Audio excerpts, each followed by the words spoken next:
Bienvenidos como cada semana, como cada lunes a Chile Alimenta Sostenible, aquí en Agricultura TV y en Radio Agricultura también. Tremendos medios, ¿no es cierto?, que nos dan la oportunidad de poder conversar con todo el país alimentario.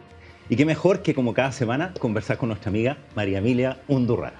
Muy buenas noches, Francisco. Un gusto volver otra semana más a hablar de este Chile que alimenta sostenible, no solamente en lo que produce, sino en el cómo lo produce. Y por eso es tan importante los invitados de hoy día que están relacionados a la forma de hacer esta alimentación, a la forma de producir, que cada vez tenemos que adaptarnos a estos nuevos tiempos. Así que muy buenas noches y un gusto otra semana más. ¿Y sabías, María Emilia, que tenemos una característica especial en el programa de hoy?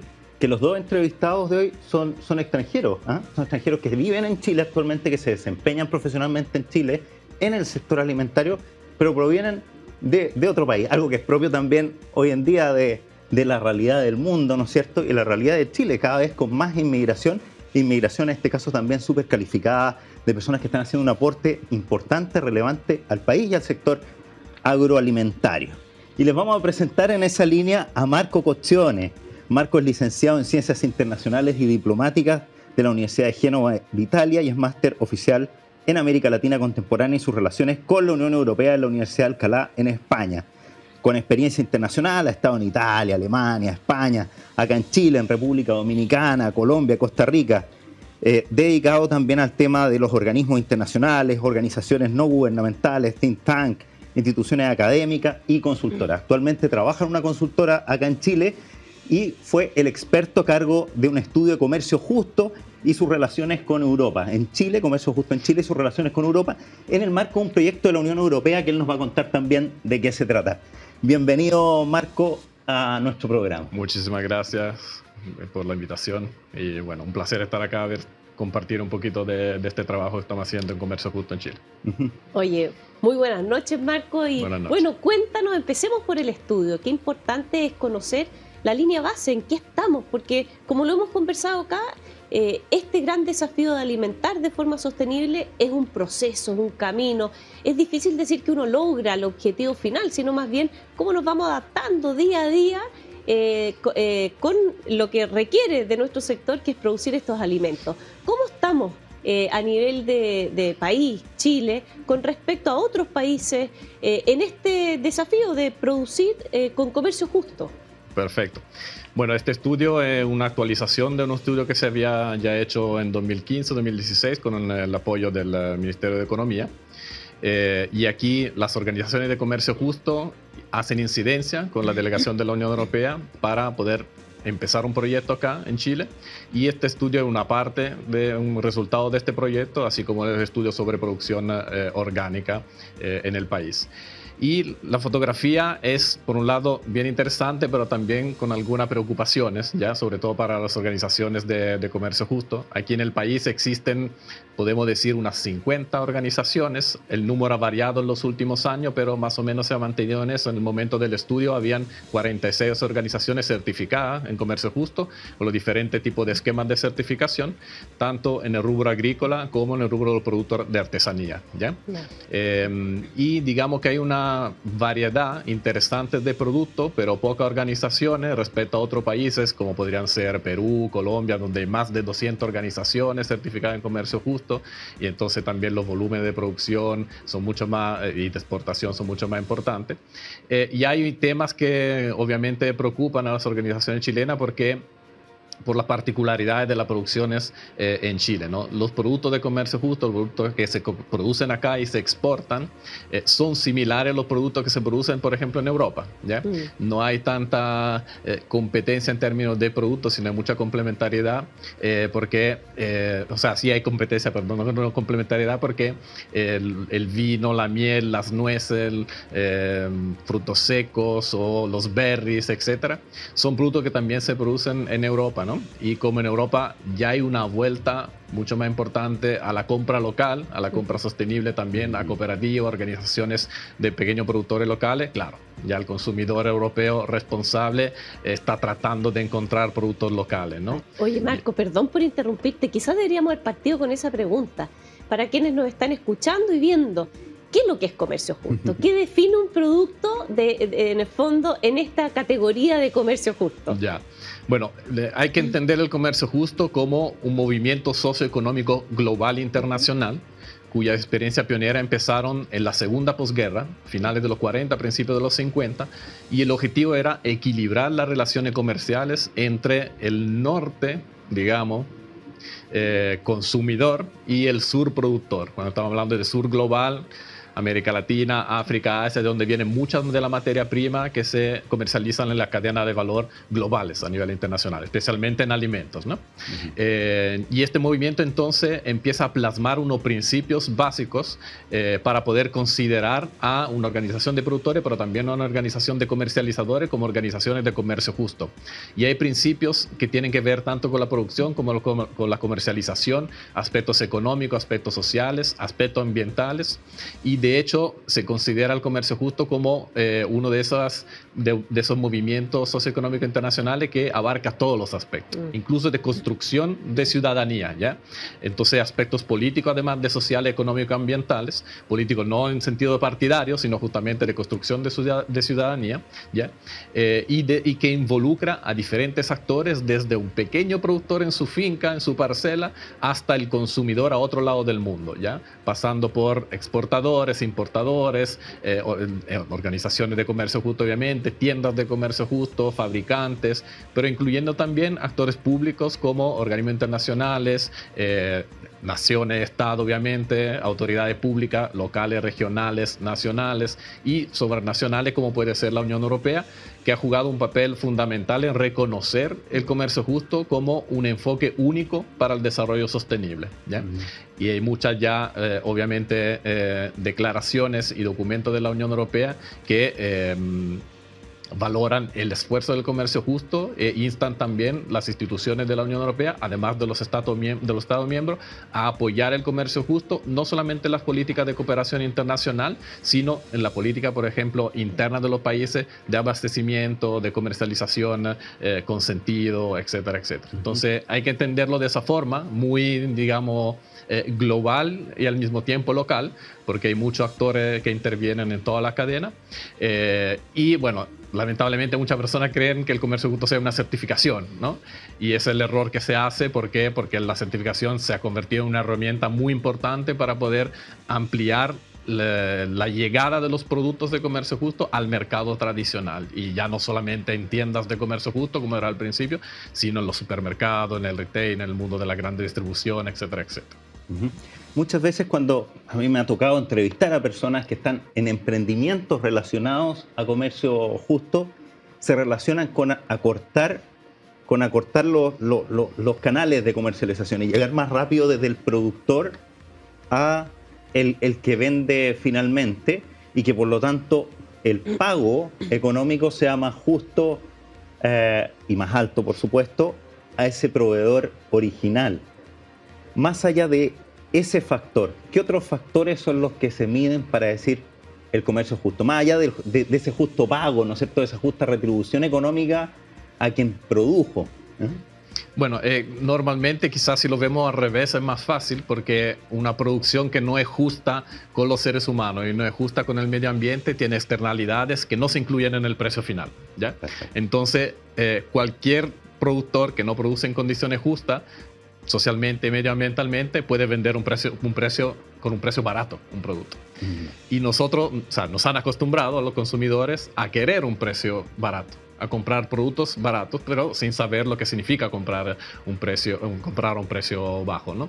Entonces tenemos que repensar quién está produciendo, en qué condiciones, tanto socialmente como ambientalmente, cómo se le está pagando a un pequeño productor que vive, por ejemplo, de su finca y no tiene otro ingreso, ¿ya? Para poder decidir, ok, yo estoy disponible a pagar un poquito más porque sé lo que hay detrás de esa producción. Y cuando los productos se mueven en cadenas globales, sobre todo cadenas de valor globales, pues los consumidores finales no saben realmente qué hay detrás de ese producto, ¿no? Por eso se habla de commodities o comoditización de los productos, ¿ya? Cuando realmente yo compro un producto y no sé nada de ese producto. Y el comercio justo juega al revés. El comercio justo quiere que el consumidor sí sepa cómo se está produciendo ese producto, sí sepa quién está produciendo ese producto y cómo impacta la producción en su producción familiar, pero también en la sostenibilidad de las comunidades rurales donde esos productores están insertos, ¿ya? Entonces, obviamente, no hay comercio justo sin consumo responsable. Si el consumidor no reclama, digamos, también saber qué está pasando en la producción y en las cadenas de comercialización, no logramos ese vínculo de comercio justo. Por eso es tan importante que se involucren todos los sectores. Es una visión muy integral. ¿En qué pie está Chile en este aspecto? ¿Cómo, cuáles son los puntos positivos donde estamos avanzando respecto a comercio justo y dónde hay brechas, donde todavía estamos quedándonos atrás? Ok, un poquito lo que le comentaba antes sobre las dificultades comerciales. Ya en los últimos años siempre las organizaciones de comercio justo están viendo que hay menos predisposición de compradores internacionales por varias razones. Uno, los aumentos de los costos de exportación desde Chile respecto a importar, por ejemplo, desde África, desde Asia.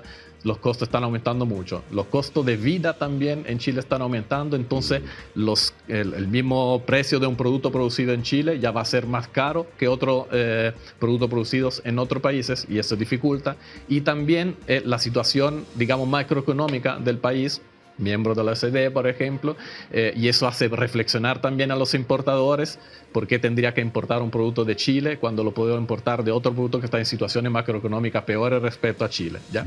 Todo eso obviamente nos ayuda también a pensar cómo reorganizar las exportaciones hacia Europa, hacia Estados Unidos, hacia otros continentes, pero también cómo vamos a construir un mercado de comercio justo en Chile. Ahí hay un elemento súper importante que yo creo que Chile ya, la sociedad chilena ha llegado a un momento en el cual sí se puede construir un mercado local, un nicho de mercado de comercio justo, así como lo hicieron otros países de la OECD, por ejemplo, ¿ya?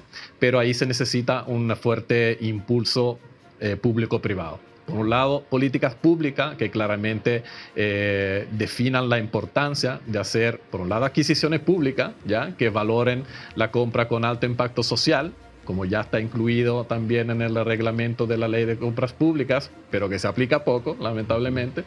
Y por otro lado, también el rol del sector privado. Es increíble para mí que con la presencia de retail tan importantes como tiene Chile y que tienen presencia en varios países de América Latina, todavía ninguno de los, digamos, 4 grandes retail que existen en Chile haya asumido, haya construido una estrategia de comercio justo, así como lo han hecho todos los supermercados más importantes en el mundo. Solo para hacer un ejemplo, en el Reino Unido, los grandes supermercados solo venden bananos, plátanos, certificados Fair Trade de comercio justo. No existen otros bananos. Si yo voy a un supermercado en el Reino Unido, solo encuentro bananos de comercio justo. Y ese banano de comercio justo, que se paga a un precio justo, es más barato que el banano que yo puedo encontrar acá en ciertos supermercados en Chile. ¿Cómo es posible? ¿Cómo es posible que todavía nos estén vendiendo productos de comercio justo acá, a pesar de que los bananos se están vendiendo más caro que un banano de comercio justo en el Reino Unido? Hay ciertas cosas que sabemos que tienen que cambiar, claro, y pueden cambiar, porque los márgenes dan para que cambien también rápidamente. Y se necesita ese, digamos, ese empuje del sector privado, el mundo de retail, obviamente también otros sectores, pequeña y mediana empresa que se dedican a la comercialización de productos alimentarios o también artesanales, pero una fuerte presencia también de lo público, ¿ya? De lo público con organismos internacionales siempre. Oye, qué importante es lo que nos comentas, Marco, porque justamente lo que hemos intentado en este programa es hacer puente, es hablarle al consumidor consciente, al informado, al que realmente quiere participar de esto. No es un problema de los productores. El alimentarse de forma sostenible, económica, social y ambientalmente depende también de la última, en el fondo, eslabón de la cadena que uno dice, y es justamente lo que queremos acá, conocer los distintos procesos para que las personas vayan tomando decisiones con más información. Y en ese sentido, porque una parte es la parte del consumo. En la producción de productos aquí en Chile, ¿cómo lo vieron ustedes en el estudio? ¿Qué es lo que nos falta? ¿Hay relaciones medioambientales, sociales, económicas? No sé si estudian lo que pasa con el agua, cómo la crisis climática también tensiona esta producción justa que requiere adaptarse a otras crisis que están ocurriendo en el país. Justo iba a mencionar ese desafío. Hay dos grandes desafíos, además del desafío comercial que ya había comentado antes. Uno es la sostenibilidad ambiental y está completamente conectada con la escasez de recursos hídricos. Y eso influye obviamente en la productividad, en el calibre de los frutos, etcétera, etcétera. Y eso repercute directamente en la comercialización de los productos. Y el otro es la sostenibilidad intergeneracional, ¿ya? Por un lado, esta cultura nos obliga a pensar de que los hijos de los agricultores tienen que ir a las grandes ciudades a estudiar y no dedicarse a la agricultura. Grave error, porque si nadie se dedica a la agricultura, después no vamos a comer nadie de nosotros, ¿no? Entonces, ¿cómo hacer que la agricultura, a través de tecnificación, pero también conexión a internet en el campo, etcétera, etcétera, y hay ejemplos interesantes acá en Chile, puede hacer algo atractivo también para las nuevas generaciones, ¿ya? Eso es fundamental. La política pública, en términos de producción, tiene que apostar a eso. ¿Cómo hacer atractivo la producción agrícola? Si no es atractivo, los jóvenes no se quedarán en el campo. Y ahí vamos a tener problemas serios, no solamente de alimentación, también de concentración, de poco desarrollo a nivel local de las comunidades, y etcétera, etcétera, ¿no? Y obviamente el tema del agua es fundamental para los productores agrícolas, pero el cambio climático también tiene efecto negativo en los mismos productores de artesanía que ya nos están comentando justamente esos problemas también para garantizar materias primas, ¿ya? Para la producción de artesanías.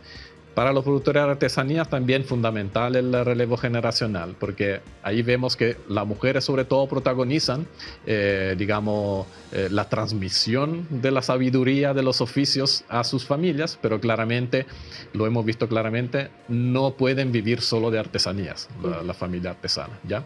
Entonces, para mantener el negocio de la artesanía o el oficio de artesanía vivo, necesitan también hacer otras cosas, ¿ya?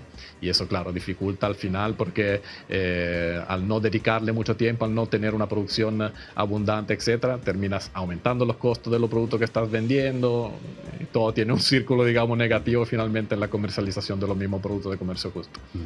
Oye, nuestro siguiente invitado está justamente en esa línea. Qué importante es pensar en políticas de desarrollo rural. Finalmente hemos conversado en otras oportunidades políticas más integrales que realmente estén pensando y soñando esa ruralidad con todos los ámbitos que se requieren para mejorar esa calidad de vida. Nadie quiere perpetuar sistemas donde no sean atractivos para los jóvenes y, ¿por qué no decirlo? No son solo los hijos de los agricultores los que tienen que estar llamados a este desafío alimentar. Pueden ser jóvenes que desde la ciudad también vean un proyecto de vida que les permita desarrollar sus talentos, sus intereses.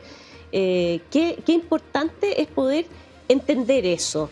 Pero hay una cosa muy importante, creo yo, que no se habla totalmente, es que si queremos un sistema alimentario más sostenible, tenemos que pensar en desurbanización, ¿ya? Si nosotros seguimos con la urbanización y con la concentración de la población en grandes metrópolis, el sistema alimentario nunca va a ser sostenible, nunca. Tenemos que volver a desurbanizarnos, ¿ya? A descentralizar también la misma población a lo largo de un territorio para que, por ejemplo, los circuitos cortos funcionen, ¿ya? Porque si quiero un producto orgánico, el producto orgánico no va a poder estar en una góndola tanto tiempo o en mi refri tanto tiempo, ¿no? Sino que va a estar en un tiempo más reducido. Y eso significa que necesito circuitos cortos, ¿ya? Como con grandes capitales donde llegan todos los productos, eso no va a funcionar en el largo plazo, ¿ya? Ya tiene dificultades ahora. Entonces, la política pública también tiene que pensar en desurbanización, descentralización. Puede ser un ejemplo muy tonto. ¿Por qué el Ministerio de Agricultura está en la capital? ¿Por qué no está en una región productiva, altamente productiva? Eso yo te puedo contestar, ¿eh? Yo estuve en el Ministerio de Agricultura. Es que ahí hay un tema de dónde se toman las decisiones. Uno no solamente está cerca de quienes componen tu grupo donde tú trabajas, sino que lo más importante en el Ministerio de Agricultura no es solo desarrollar políticas agrícolas, que eso está en el campo. Lo más importante es lo que conversábamos antes, cómo tenemos políticas de conectividad, cómo tenemos políticas de educación, cómo tenemos políticas de salud. Y eso, lamentablemente, en Chile y en otras partes del mundo está donde se toman decisiones. Pero como vamos esa dicotomía, que como vamos hacia una sociedad de Internet, tampoco es necesario que yo tenga la oficina al lado del otro ministerio. Entonces hay maneras de que en política se pueda aún. cambiar. Claro, aún. Pero para eso tenemos que estar completamente iluminados, ¿eh? Es importante estar... Me acuerdo alguna vez que hicimos un Instagram Live con Antonio Walker cuando era ministro de Agricultura, y yo estaba en la zona de Caburgua, con una lluvia tremenda detrás mío, haciendo un Instagram muy entretenido, y se nos cortó en la mitad de la transmisión, claro, y no pudimos restablecerla porque sencillamente no había señal en esa zona en la que nosotros estábamos, y más encima llovía, era peor todavía ese día. Entonces ocurren esas cosas sin lugar a dudas. Ahora, lo que me encanta de este tema, y lo que vamos a seguir hablando después con el siguiente entrevistado, que tiene que ver con el origen de nuestro programa. ¿Te acuerdas, María Emilia, las primeras conversaciones que tuvimos pensando, soñando con este programa, tenía que ver exactamente con lo que hemos conversado el día de hoy? ¿Por qué la Unión Europea, Marco, se involucra en esto? ¿Por qué va más allá de sus fronteras a un país tan alejado como Chile, ¿no es cierto? El país más del sur del mundo, a hacer estos estudios, a cooperar en este tema del comercio justo.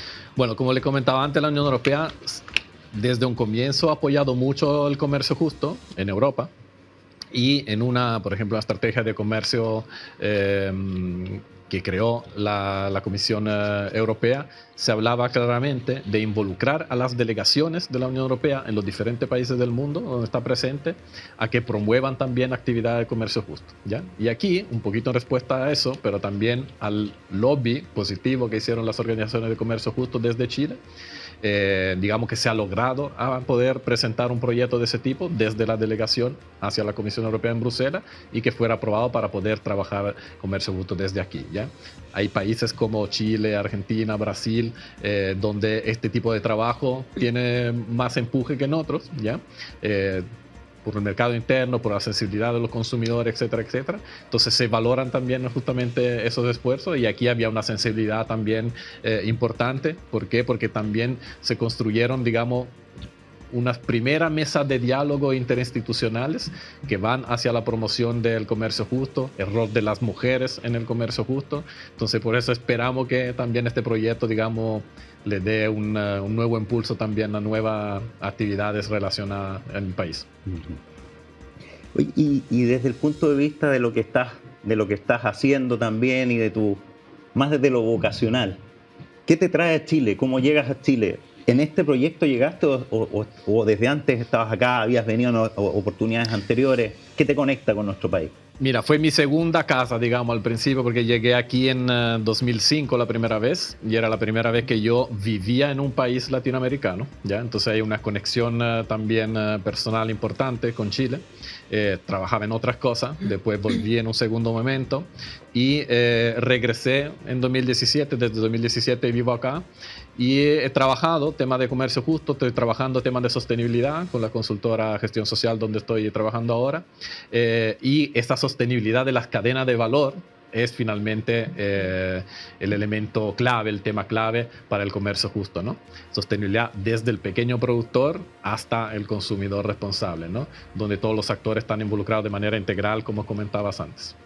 Qué importante, Marco, qué importante para los que nos están escuchando, porque muchas veces las personas quieren hacer las cosas de forma distinta y no saben cómo, porque el cómo se ha hecho anteriormente les ha resultado, pero hoy día que estamos frente a este cambio climático y cambio en tantos sentidos, tenemos que adaptarnos y hacer cosas de forma distinta. En ese sentido, ¿cómo ves tú a los grupos de comercio justo acá en Chile para poder abrirse a enseñar, a explicar este sistema? ¿Cómo las personas que estén escuchándonos hoy día o viéndonos se pueden acercar a saber más de este sistema? ¿A cómo se pueden introducir en esta forma de producir? Bueno, de hecho en la actualidad son sobre todo las organizaciones de comercio justo que hacen esa sensibilización, ¿ya? Y también algunas universidades como la USACH con el CIESCOP, como la Universidad Alberto Hurtado, que también tiene un diplomado sobre comercio justo, economía solidaria, etcétera, que tratan de posicionar el tema a nivel académico, entonces llegar a los estudiantes, además que los investigadores y el profesorado en general, ¿ya? Pero sabemos que las organizaciones de comercio justo el día a día lo pasan produciendo y comercializando. ¿Ya? Tampoco se le puede pedir que hagan también incidencia, que hagan comunicación, etc. Y a pesar de eso, hay algunos líderes de estas organizaciones que sí lo hacen activamente, pero claramente se necesita el apoyo de los consumidores organizados. Aquí los consumidores se organizan más para los derechos de los consumidores más que para los derechos de los productores, ¿no? Y eso también es importante dentro del comercio justo. Y el apoyo, obviamente, de instituciones públicas, empresas privadas, etcétera, etcétera, que poco a poco vean en eso un elemento de impacto positivo para todos, no solamente para un productor o para un comercializador, sino para la sociedad en su conjunto. Hablábamos hace un momento de justamente esta concentración de lo público, ¿no es cierto?, en 4 manzanas, ¿no es cierto?, alrededor de la moneda. ¿Cómo lo están haciendo desde la Unión Europea también y desde tu consultora, etcétera, para sociabilizar este estudio, el trabajo que se está haciendo respecto a sostenibilidad por parte de la Unión Europea y lo de comercio justo, más específicamente en este estudio, con Teatinos 40, o sea, con el Ministerio de Agricultura, pero también al otro lado, ¿no es cierto?, si uno da la vuelta, ¿no es cierto?, por el pasaje de atrás está el Ministerio de Educación, con la propia moneda, con Hacienda, etcétera, que tiene que poner recursos, presupuesto, dirección de presupuestos que está cerca. ¿Cómo se articula a nivel de lo público también para ir promoviendo esta sostenibilidad y este comercio justo? Mira, en este proyecto en particular, como también, digamos, los recursos son limitados, nos estamos enfocando en llegar a todas las regiones de Chile, ¿ya? De hecho, ya empezamos talleres regionales, 1 por región, ¿ya? Donde los aliados fundamentales a nivel público son ProChile, INDAP y Corfo, que nos acompañan en estos talleres, donde participan productores agrícolas, representantes de empresas, organizaciones de producción agrícola, artesanales, pequeños emprendimientos familiares de artesanía, etcétera, etcétera, para que puedan conocer justamente tanto los principales resultados de los 2 estudios, uno sobre comercio justo y el otro sobre producción orgánica, pero sobre todo también las opciones y oportunidades que tienen en las 2 cadenas de valor, tanto de comercio justo como producción agrícola. Entonces, eso nos conecta un poquito con las 2 cosas, ¿no? Con la institucionalidad, también interesada en promover ese tipo de producción y comercialización más sostenible, y con los territorios, donde están justamente los productores que finalmente pueden aspirar, digamos, a ser también actores dentro del comercio justo. Esos talleres son los elementos principales, y después también creamos una plataforma online, virtual, donde esperamos, recién se empezó en abril, esperamos conectar los productores chilenos con importadores, empresa importadora y comercializador de los países de la Unión Europea, ¿ya? Eso desde el punto de vista comercial. Pero este proyecto no prevé, digamos, un trabajo de lobby intenso con la institucionalidad. Eso es más bien algo que debería ser interno entre las organizaciones y las instituciones. Digamos que la Unión Europea tampoco se puede meter tanto en esto, pero sí está participando, por ejemplo, en las reuniones de la Mesa de Género y Comercio Justo, que empezó gracias al Ministerio de la Mujer y Corfo, ¿ya? Y que poco a poco se está ampliando también a otras instituciones como ProChile y otros ministerios, para que justamente este tema del comercio justo llegue a ser transversal, ¿ya? Todavía falta para que llegue a ser transversal y que justamente la institucionalidad se pueda poner de acuerdo en una política pública, ya no solo de apoyo a la producción sostenible, sino también a una comercialización sostenible, ¿ya? Y a un consumo responsable. Y de hecho, lo que nos comentan los productores de comercio justo, que aquí falta una gran campaña de sensibilización sobre el comercio justo, ¿ya? Que es lo que obviamente se hace también en los países para difundirlo. Parte de eso lo está iniciando, ¿no es cierto?, acá en nuestro programa, en Chile Alimenta Sostenible, ¿no es cierto?, con nosotros. Te agradecemos también el que haya venido el día de hoy para acá, el que haya elegido este lugar también para comentarlo. Marco Coccione, consultor en sostenibilidad, experto en comercio justo, de gestión social, y que también, ¿no es cierto?, ha estado a cargo de este estudio, ¿no es cierto?, sobre comercio justo que realizó la Unión Europea y que es parte de todo un programa sobre sustentabilidad que está trabajando la Unión Europea en Chile. Muchas gracias. Muchas gracias a ustedes. Muy buenas noches, Marco. Un gusto. Vamos a una pausa comercial y luego estamos de vuelta con otro interesante entrevistado.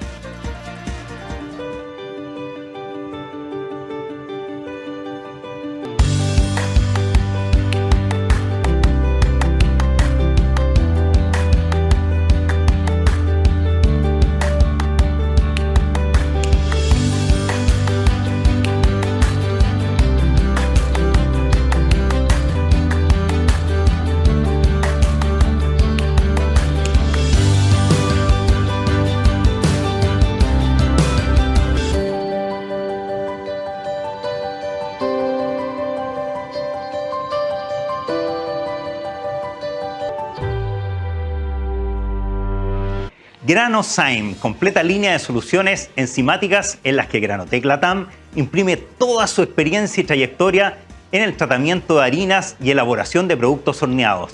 Encuéntranos en www.granotec.com y en el LinkedIn @GranotecLatam. Y estamos de vuelta en Chile Alimenta Sostenible, y como justamente comentábamos antes también de ir a nuestros necesarios y siempre importantes avisos comerciales, comentábamos también la importancia que tienen distintos aspectos que van más allá de la producción, que tienen que ver con desarrollo rural y que son muy necesarios para que efectivamente Chile alimente sostenible, como dice el nombre de nuestro programa. Y en esa línea tuvimos a un entrevistado ya, y ahora vamos a tener a un segundo entrevistado que nos va a hablar de un tema realmente interesante. Sí, es un gusto presentar esta noche a nuestro amigo ya, porque hemos estado en distintas ocasiones, a Hernán Chiriboga. Muy buenas noches, Hernán. Hernán es el representante del IICA, del Instituto Interamericano de Cooperación para la Agricultura, en Chile. Ya nos va a contar, Hernán, qué es el IICA para las que nos están escuchando hoy día, qué es lo que hace, cómo se vincula con este gran desafío de este programa, que es el Chile Alimenta Sostenible, pero que tú lo ves ya desde la región. Muy buenas noches, Hernán. Cuéntanos en primer lugar qué es lo que es el IICA, cómo llegaste tú al IICA y cuál es la función, para que después comentemos sobre este estudio de conectividad tan importante que han lanzado. Gracias, María Emilia, gracias, Francisco, por la invitación. Bueno, el IICA es del brazo agrícola del Sistema Interamericano. Igual que FAO es del brazo agrícola de Naciones Unidas, nosotros somos del brazo agrícola de la OEA. Nuestra sede central está en San José, Costa Rica, y tenemos 35 oficinas con capacidad de cooperación técnica en todos los países que son miembros de la OEA. Tenemos oficinas desde Canadá, Estados Unidos, en todos los países del Caribe, en todo Centroamérica y en todo Sudamérica. La junta directiva del IICA son los 24 ministros de Agricultura que votan por nuestro director general, aprueban nuestro presupuesto, y nuestra misión es generar herramientas que produzcan bienestar rural. Entonces tenemos un área de biotecnología, un área de agricultura orgánica, un área de bioeconomía. Tenemos 7 áreas y tenemos especialistas hemisféricos, especialistas regionales y especialistas en cada país para apoyar los proyectos que el sector agrícola de cada país decida, ¿no? Sí, claro. ¿Y quién es Hernán Chiriboga? Porque tú, más allá de IICA, tienes una trayectoria también que viene antes en el mundo agrícola. Has sido agricultor, has sido también autoridad en tu país. Cuéntanos un poco de eso para conocerte un poco más. Quienes nosotros te conocemos, pero quienes no te conocen. Yo soy un agricultor, soy ecuatoriano. Soy productor orgánico de leche y de rosas. Y ahora ya con el IICA estoy 16 años, estuve con el IICA en Costa Rica con formación de jóvenes agrolíderes. Estuve en el IICA Paraguay, en el IICA Brasil, a cargo de la oficina Brasil, y ahora con el IICA Chile, básicamente, ¿no? Pero soy un agricultor. ¿Cuánto tiempo acá en Chile? En Chile ya 3 años. ¿Y qué tal ha sido esta experiencia estos años? Linda. Chile es un país muy acogedor para nosotros que venimos de afuera, y el sector agrícola, la gente del campo es muy amable, muy amistosa, muy fácil de trabajar en un país agrícola que tiene sus realidades, y el tema de agua, que es un tema que le hemos trabajado mucho desde el IICA, es un tema súper importante acá, así que encontrar cómo producir más con menos es un reto que tiene la agricultura chilena. ¿Algún proyecto que te haya generado sentido, te haya movilizado desde el propósito de los que has realizado con IICA acá en Chile, que te haya llenado el alma? Sí, yo te diría 2. El proyecto que estamos trabajando con el INEA, con Carla Cordero, la reina del arroz en Chile. La tuvimos acá hace unas semanas del sistema de riego de arroz, que ocupa 10.000 metros cúbicos en lugar de 25.000 metros cúbicos con inundación, produce menos metano, y ahorra agua. Ese es un proyecto que nos llena porque le vemos muchas posibilidades a producir arroz en el doble de cantidad o con la mitad del agua.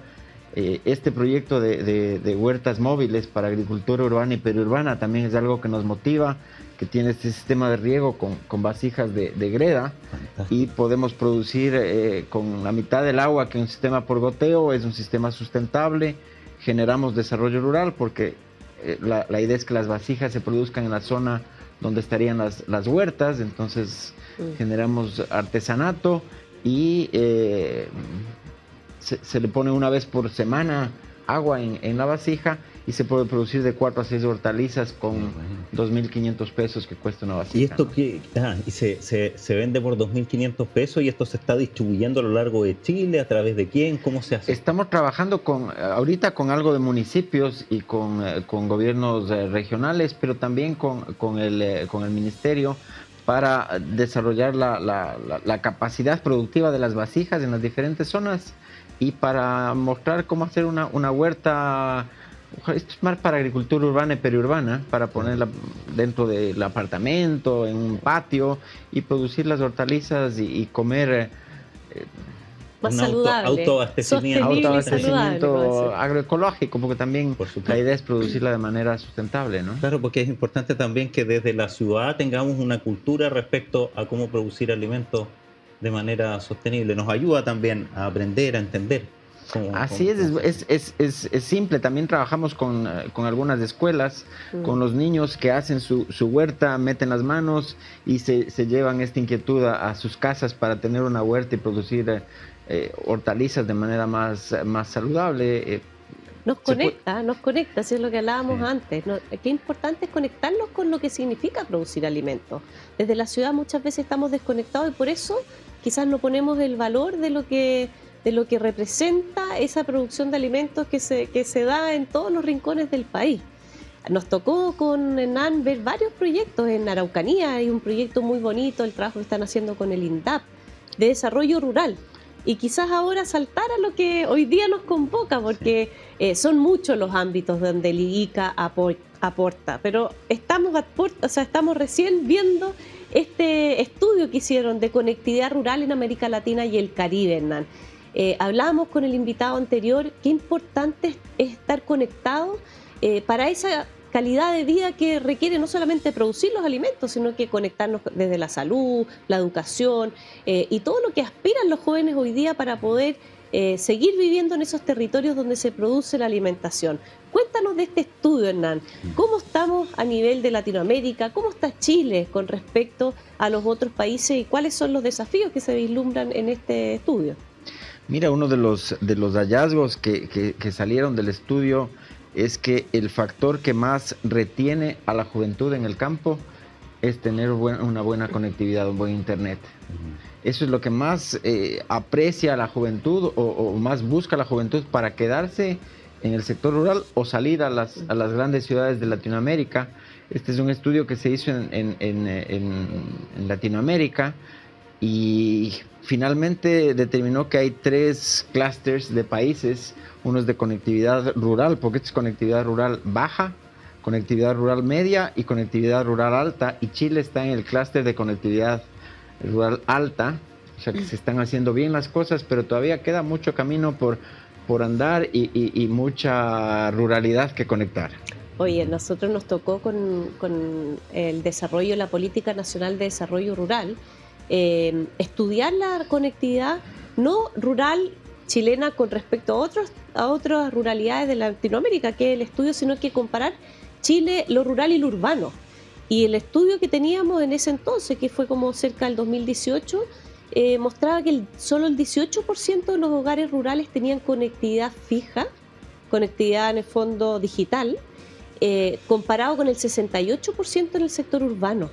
Y ese era la principal característica o la principal anhelo del mundo rural. Cuando uno decía, ¿cuál es la prioridad para poder proyectarse, para poder en el fondo querer seguir viviendo en esos territorios? Y era la conectividad. Así que en el fondo, qué importante es entenderla con esa magnitud que requiere para hacerse cargo de todas las necesidades. No solamente, como veíamos antes, tenías capacidad de mandar un mensaje de texto nomás. Hoy día necesitamos que sea una buena calidad, porque necesitamos conectarnos para la amplia gama de necesidades que tiene el mundo rural en Chile y en la región. ¿Cómo ves tú que Chile está avanzando?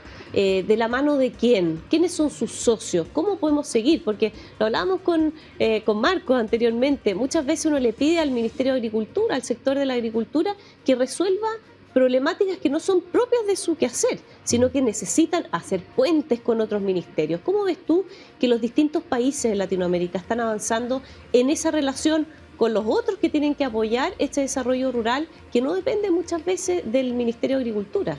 Sí, el tema de conectividad y las empresas de conectividad son 98% privadas, entonces requiere de inversiones privadas para generar esa conectividad, requiere de equipamiento, requiere de capacitación para los productores que cada vez son más mayores, por no decir que se están volviendo más viejos los productores.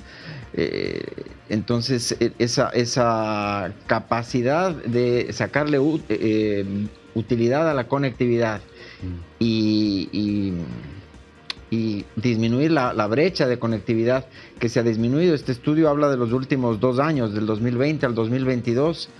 La conectividad urbana pasó de 70 a 79 y la conectividad rural de 37 a 44. Entonces se está acortando la brecha urbana más rápido de lo que se acorta la brecha rural. Y es entendible que las inversiones vayan más a las ciudades porque tienen mucha gente concentrada y es mejor negocio. Entonces ahí está el reto de las políticas públicas de meterle más lucas, más trabajo a la ruralidad para que sea más atractivo, para que los jóvenes y la gente genere inversiones. Hay un dato del ITU ahí en el estudio que dice que si se aumenta 10% el ancho de banda, eso incrementa el Producto Interno Bruto del país en 1.5%. O sea, vale la pena invertir en conectividad y ese mensaje tendría que ser a los grandes tomadores de decisión en materia de economía de los países, ¿no? Conozco ahí un par de casos de empresas que se están articulando, por ejemplo, desde el tema del agua. Empresas que se relacionan al tema de entregar un servicio eficiente del agua, tecnológico del agua, de medir hasta la última gota, de entregar data al respecto, y que se están asociando a empresas de tecnología y de telecomunicaciones que entregan, en el fondo, iluminan zonas rurales. Y de esa manera están entregando un servicio juntos y de esa manera lo están incentivando también a estas grandes empresas a ir expandiendo, porque a ellos les conviene, porque son parte ya del negocio de entregarle un servicio de sensoriaje, etcétera, a la gente. No voy a decir el nombre de las empresas porque nos tienen que auspiciar para que los nombren. ¿Ah? Ellos saben quiénes son, pero conozco el proyecto, es un proyecto súper bueno. Y debiera haber mucho más de esos proyectos en que se articularan, de tal manera de generar un incentivo también económico a que se produzca esa iluminación de las zonas rurales. Porque como lo decías tú, para los jóvenes, para la gente joven, para que permanezcan en el campo, para los profesionales jóvenes, yo creo que es requisito absolutamente básico contar con Internet. De partida porque no puedes tomar gran parte de las soluciones que hoy en día se entregan para el campo a nivel de mediana, incluso pequeña agricultura y gran agricultura, para qué decir, tienen que ver están conectadas a Internet. Si tú no puedes medir a través de una serie de herramientas que hoy en día cuentas en Internet, tienes muchas posibilidades de estar muy por debajo del resto de la competencia. Te quedas detrás. Y por otro lado, porque también los jóvenes hoy en día se relacionan con el mundo, sueñan con el mundo, lo que se decía localmente, me acuerdo en los 90 se hablaba de local y global, ¿no es cierto? Ellos sueñan en global, pero desde sus localidades. Tú puedes estar en el último lugar, ¿no es cierto?, el lugar más recóndito del sur de nuestro país, o estar en Centroamérica, o estar en Escandinavia, no sé, y realmente en Islandia, y puedes estar produciendo agrícolamente y puedes estar conectado con gente de otros lugares del mundo y aprendiendo de ello y tener amigos en todo el mundo. Y eso es lo que a los jóvenes los atrae. Ese diagnóstico a la situación latinoamericana, eso que yo te estoy comentando así a nivel mundial, un poco así desde la percepción, a nivel latinoamericano, ¿cómo lo ve y cómo lo refleja el estudio? El estudio lo que dice es que hay que, lo que decía María Emilia precisamente, juntar varios sectores para mejorar la conectividad, porque acorta las brechas productivas, atrae a la gente del campo, mejora. Ahora con la pandemia de COVID se vio la necesidad de mejorar la conectividad, sobre todo en el campo, porque eso tiene que ver con educación, con eso tiene que ver con aplicativos, con sistemas productivos. Entonces, cuando todas las políticas públicas se alinean para mejorar la conectividad, se mejora el desarrollo rural, y el desarrollo rural genera desarrollo de un país. Entonces, entramos en ese círculo virtuoso de la inversión. Así que creemos que la conectividad es clave, y cada vez va a ser más clave para tener un desarrollo armonioso rural y de los países, ¿no?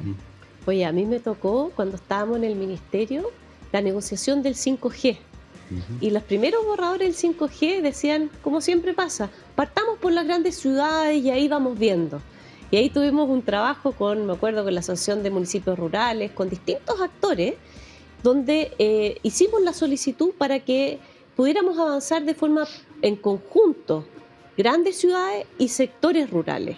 Y sectores rurales, que lo que pasaba en las licitaciones anteriores, que decían que llegue la señal, pero nunca había una determinación de la calidad de la señal. Y por primera vez se incluyó en esta negociación, en esta licitación, que la apertura, la llegada del 5G fuera de forma paralela entre el mundo urbano y el mundo rural. Acá necesitamos subsidios cruzados. Y esa es la mejor forma de incluir a todos en esta misma licitación para que puedan llegar esa conectividad al mundo rural que tanto la necesita. Y en ese sentido, ustedes como IICA, a partir de esta conectividad, ¿cómo ven esas otras acciones que hacen? Que son, por ejemplo, todos estos programas de liderazgo de jóvenes. ¿Cómo se vincula a esto que es tan importante? Lo hablábamos también antes. ¿Cómo entusiasmamos a los jóvenes para que sean parte del desafío de alimentar sostenible al país y al mundo? Sí, el motivar a la juventud, el generar líderes en el sector rural es clave, ¿no? Es clave. Realmente los jóvenes son el vehículo que motiva emprendimientos, que motiva diferentes formas de pensar, que motiva el mayor uso de la tecnología, que reduce brechas. Un dólar invertido en la ruralidad es 2.7 veces más eficaz en reducir la pobreza que ese mismo dólar invertido en cualquier otro sector de la economía, por todas las encadenamientos que genera invertir en un proyecto rural, porque requieres vialidad, requieres conexión, requieres envases, requieres marketing. Entonces ese mensaje de nuevo al ministro de Hacienda, a los ministros de Economía, al Senado, es que inviertan más en la ruralidad si quieren combatir pobreza, porque es el mejor vehículo para combatir pobreza y generar descentralización con oportunidades en el campo, es metiéndole recursos a la ruralidad. 100%. Y en esto que estamos pensando, que es la sostenibilidad, en cómo equilibramos el sector económico, ambiental y social, pensando en ese desarrollo que tiene que incluir a todos. Y el incluir a todos, en este caso, es todo territorial, porque las brechas que vemos, y aquí está viendo los datos entre los distintos países, en Chile también lo vemos. La ruralidad de Ñuble, la ruralidad de Araucanía, tiene otra situación que ruralidades en otras regiones. Tenemos también diversidad y disparidad en eso. Tenemos regiones bastante más adelantadas que otras, y lo que tenemos que hacer es que estemos todos en esta misma línea, porque finalmente cuando uno invierte en la ruralidad está invirtiendo en el alma del país, y eso llega en beneficio de todos, no solamente a través de los productos, de los alimentos, sino también de las artesanías, de la cultura, de todo eso que finalmente nos une como país, nos da una identidad, no solamente a Chile, a toda la región. Y tenemos que acompañar, promover y sin duda tener políticas al respecto.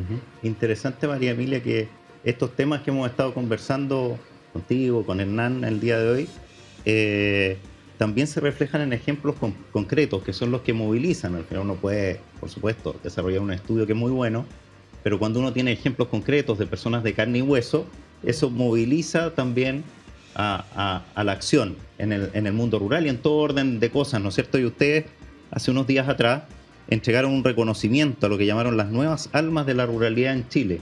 A propósito de que estuvo el director de Manuel. ICA, exactamente, Manuel Otero. ¿Ya volvió Manuel Otero? Ya volvió. Está en la Argentina, viajó el fin de semana para la Argentina. Bueno, estuvo acá en Chile junto con los ministros de Agricultura de toda Latinoamérica en un encuentro que hubo acá, y aprovecharon ustedes también esa instancia, ¿no es cierto?, privilegiada para entregar este premio. ¿En qué consiste este premio? Para ir cerrando ya nuestra entrevista, y ¿quién lo recibió? Este es un premio que lo da el ICA a las personas que hacen diferencia en el desarrollo rural de un país. Que con su ejemplo, con su liderazgo, tienen influencia en que más gente haga las cosas bien, produzca de manera sustentable, genere emprendimientos. Y nosotros habíamos dado este premio a 3 líderes previamente, y entre esos estaba Alfredo Carrasco de Farmability.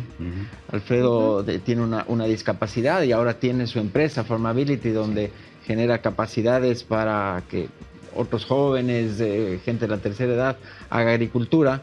Entonces Alfredo fue el que le recibió a las 2 nuevas nominadas y dio su ejemplo, qué significa ser un líder de la ruralidad del ICA, los contactos que ha tenido con los otros líderes.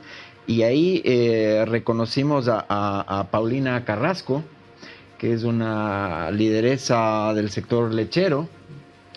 Ella trabajó mucho por el estándar de sustentabilidad del sector lechero chileno y es una mujer líder en un sector que ha sido mayoritariamente masculino, entonces está cambiando esa tendencia también en el sector lechero chileno. Y también reconocimos a Bernardita Salazar, que es una apicultora de Ñuble, que desinteresadamente trabaja por el sector apícola de Chile, pero ahora le puso el hombro luego de los incendios en su zona donde ella tuvo afectación. Ella consiguió recursos, consiguió colmenas, consiguió apoyos para el resto de apicultores para que se recuperen post de incendio. Entonces se ha hecho el reconocimiento a estas 2 lideresas de la ruralidad chilena, que son un ejemplo a seguir realmente. Genial, ahí tenemos un futuro programa Chile Alimenta Sostenible en que podríamos traerlos a ellos 3, ¿no es cierto?, a poder conversar desde el ejemplo, ¿no es cierto?, que al final es lo que mueve más a la gente, lo que motiva, moviliza cuando uno ve gente que hace las cosas bien, con cariño, con amor, ¿no es cierto?, con afecto, que ve la agricultura de esa manera, eso motiva a otros, ¿no es cierto? Con congruencia, que haga sintonía entre la letra y la música. Realmente el factor más importante para la credibilidad de un líder es su congruencia. Lo que dice, lo que hace, su discurso tiene que hacer sintonía con lo que hace en su vida diaria, en su familia, en su trabajo, en su empresa, en su país, y ahí empieza a generar confianza y empieza a generar credibilidad y empieza a tener liderazgo, porque liderazgo es influencia, ¿no?, básicamente. Claro. Qué importante es visibilizarlo, así que agradecerte, Hernán, la posibilidad de mostrar el mundo rural muchas veces queda invisibilizado, y el mostrar liderazgo que a pesar de que sean del mundo rural, son un ejemplo para todo el país, de poder mirar al otro, apoyar al otro y juntos poder avanzar en estos desafíos que son globales, de alimentar sosteniblemente al mundo. Muchas gracias, Hernán, por esta conversación. Seguro vamos a seguir conversando en otras ocasiones de tantos temas que ustedes desde el ICA están trabajando y aportando al desarrollo rural del país. Muy buenas noches. Gracias, María Emilia, gracias, Francisco. No nos olvidemos que la agricultura es importante 3 veces al día. Exactamente, gracias, Hernán. Vamos a una pequeña pausa y luego terminamos con 2 minutos para cerrar.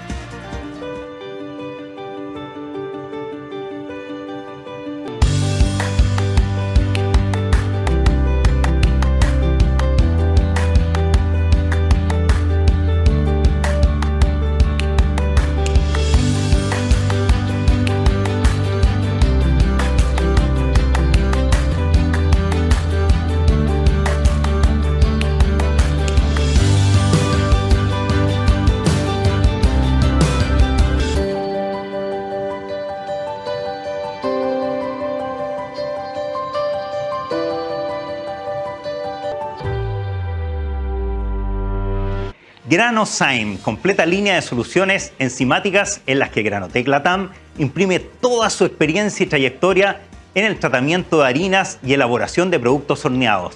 Encuéntranos en www.granotec.com y en el LinkedIn @GranotecLatam. Bueno, y estamos de vuelta para ir cerrando lo que es este Chile Alimenta Sostenible de este lunes. Vamos a tener una semana de break porque el próximo fin de semana, el lunes es feriado, pues, María Emilia. Así que todos tenemos derecho a descansar un poquito, ¿no? Así es. Bueno, y contenta con este día de conversación relacionada al desarrollo rural que piensa en cómo comercializamos con el comercio justo, en la interesante conversación con Marco y también con Hernán y toda la labor que hacen organizaciones internacionales por ese desarrollo rural que finalmente nos reúne en torno a estos desafíos comunes.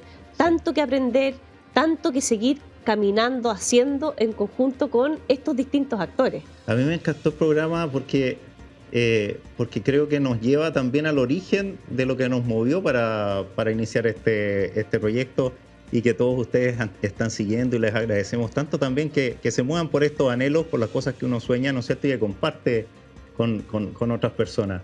Realmente yo súper contento porque creo que también esto tiene que ver con lo que nos unió, María Emilia, en torno a este proyecto de este programa y lo que lo proyecta hacia adelante, que es hacer un Chile que alimenta sostenible, pero no solo desde lo productivo, no solo pensando solamente en la última línea, en el número, que es importante, por supuesto, pero también pensando en lo que hay detrás, que tiene que ver con desarrollo rural, con el poder, el que todos los territorios, en que las personas que viven en los distintos lugares de nuestro país puedan tener acceso a calidad de vida, calidad de educación, a poder soñar, y que todos podamos soñar en una cierta igualdad de condiciones, poder tener una cancha parecida para todos.